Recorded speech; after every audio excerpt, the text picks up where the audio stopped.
Let's talk about debt. Let's just do it. In my chunky sweater with my cup of coffee, let's talk about debt. And no, I don't mean the budget influencer version. I don't mean the just skip the latte and you'll be fine version. I mean the real, messy, exhausting truth of debt. Because I have been there. If you are watching this video, maybe you are there right now. If you are just someone in America, odds are pretty high you are there. Because as Americans, we now owe a collective $1.13 trillion in credit card debt alone. Yes, that is trillion with a T. I don't even know how much money that is. I think it's 1,000 billions. Is that a trillion? I think that's what a trillion is. It's a massive number. And behind every dollar of that massive number is an actual human being trying to navigate a financial system that was not designed to make this easy. In fact, it was designed to make this hard so that you stay in debt, because the big banks and big powers, they profit off of that debt. So let's just talk about it, because if you are feeling alone and stressed, I want you to know that you are not alone, and maybe I can alleviate a little bit of that stress today, because maybe it keeps you up at night. Maybe you have tried to tackle it before and gotten nowhere, or gotten out of it and fallen right back into it. And if that is you, I get it and I feel you.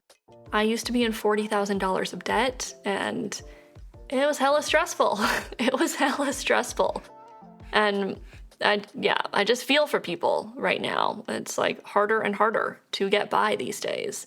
And the truth is that the financial industry makes literally billions of dollars by keeping people in debt cycles.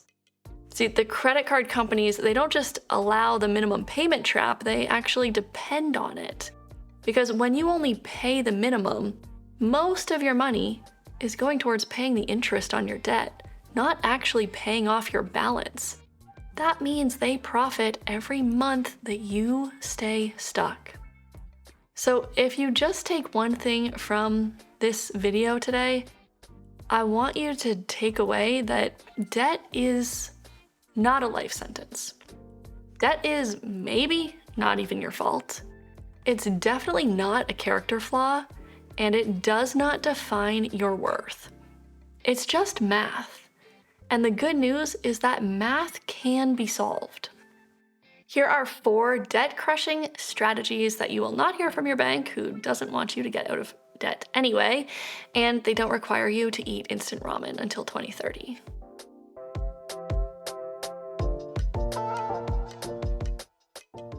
All right, first up, stop hiding from your numbers.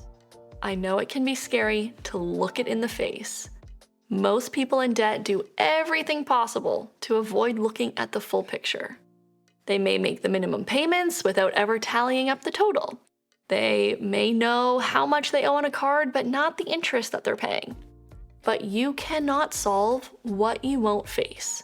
So here's my challenge to you. Set aside 1 hour this weekend, get yourself comfortable, maybe pour a glass of wine, and write down every debt you have. Every single one. Just seeing the complete picture. It may at first feel scary. It may make you feel discouraged, but it will also make you feel more in control.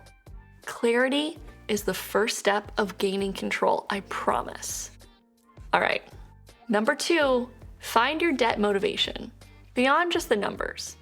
Paying off debt just for the sake of being debt-free isn't always motivating enough. If it were, you maybe wouldn't have gotten into the debt in the first place. So I want you to find a deeper why. Ask yourself, what will being debt-free actually do for you? Maybe it's the freedom to leave a job you hate, or to change careers. Maybe it's peace when your head hits the pillow at night.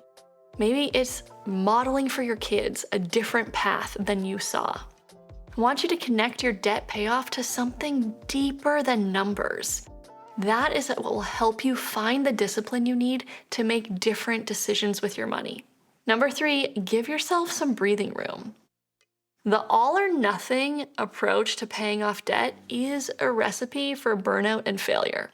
So if you are thinking, I can't spend money on anything fun until I pay off this debt, I want you to reconsider that. You need money for joy too, even if it's small. Setting aside a small fun fund, literally $20 a week, can make a world of difference with sticking with a debt paydown plan. Because this prevents the what the hell effect. This is a literal psychological effect that has been studied. It's like when you go a little bit off plan, you can lean into like, ugh, what the hell, and just throw the whole thing out with the baby with the bathwater, you know? Poor little dirty babies in the bathwater. All right, this prevents that screw it all kind of splurge, where you just go overboard when you feel too restricted. Giving yourself that little bit of breathing room will actually accelerate your paying off debt. It won't slow it down because it makes it far more likely that you will actually stick with it. Number 4, create a debt-free identity before you're actually debt-free. Your self-concept, it matters. We will typically rise or fall to who we see ourselves as.